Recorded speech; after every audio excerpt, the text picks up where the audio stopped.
আজকে তোমাদের সাথে শেয়ার করবো একটা অন্য ধরনের চিকেন রেসিপি। চিকেনটাকে আধ ঘন্টার জন্য আমি ধনেপাতা, দই, আদা, রসুন এবং জিরে বাটা দিয়ে ম্যারিনেট করে রেখেছিলাম। এরপরে কড়াইয়ে আমি খানিকটা তেল নিয়ে নেব।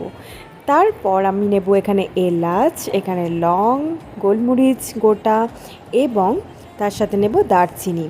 প্রথমে আমরা কড়াইয়ে তেলের মধ্যে তেজপাতা দিয়ে বাকি ওই মশলাগুলো দিয়ে দেন পেঁয়াজটাকে পুরো ব্রাউন করে ভেজে নেব।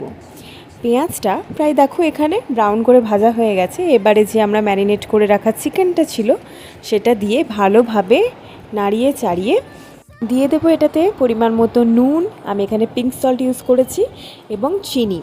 তারপর 10 মিনিট অন্তর অন্তর তোমরা নামিয়ে ঢাকা দিয়ে নামিয়ে নেবে এবং এটাকে গার্নিশ করবে ধনেপাতা আর গোলমরিচ গুঁড়ো দিয়ে। আগে আমরা গোটা ইউজ করেছিলাম, এখন গুঁড়ো দিয়ে আমরা নামিয়ে দেব।